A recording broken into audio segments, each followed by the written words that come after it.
सहारा enterprises तुमच्या स्वप्नातली गाडी आता कमी किमतीत. इचलकरंजी शहरालगत असलेल्या कबनूर चंदूर रोडवर कोन्नूर पार्कमधल्या सहारा एंटरप्राइजेस इथं पश्चिम महाराष्ट्रातली विविध बँका आणि फायनान्स कंपन्यांनी जप्त केलेल्या जुन्या दुचाकी आणि चारचाकी गाड्यांची विक्री केली जाते. शोरूम किमतीपेक्षा 25 ते 50% कमी दरात, उत्तम स्थितीत आणि संपूर्ण कागदपत्रांसह त्वरित डिलिव्हरी.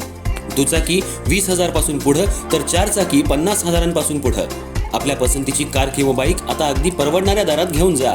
विश्वास, पारदर्शक व्यवहार आणि उत्तम सेवा हेच आमचं वैशिष्ट्य.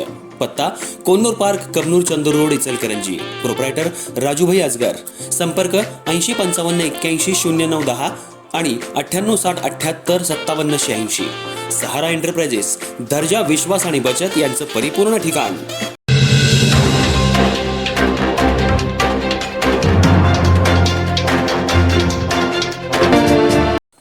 इचलकरंजी शहरात तब्बल 48 कोटी रुपयांचं उद्योग कर्ज मंजूर करून देण्याचं आमिष दाखवत इथल्या एका वस्त्रोद्योजकाची तब्बल 1.5 कोटी रुपयांची फसवणूक केल्याचा प्रकार घडला.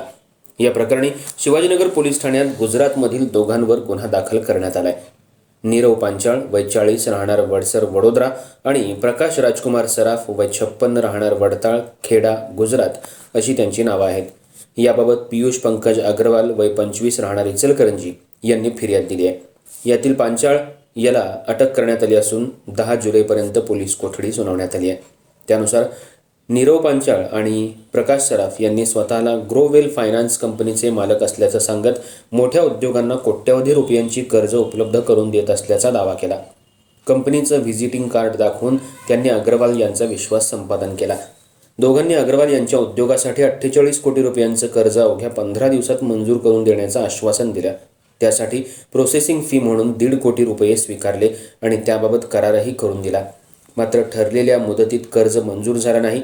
याबाबत वारंवार पाठपुरावा केल्यानंतर संशयित आरोपींनी कर्ज मिळणार नसल्याचं सांगितलं. यानंतर अग्रवाल यांनी दिलेली रक्कम परत मागितली असता दोन्ही आरोपींनी पैसे द्यायला नकार देत शिवीगाळ केली आणि तुम्हाला काय करायचं ते करा, पैसे परत देणार नाही अशी धमकी दिली.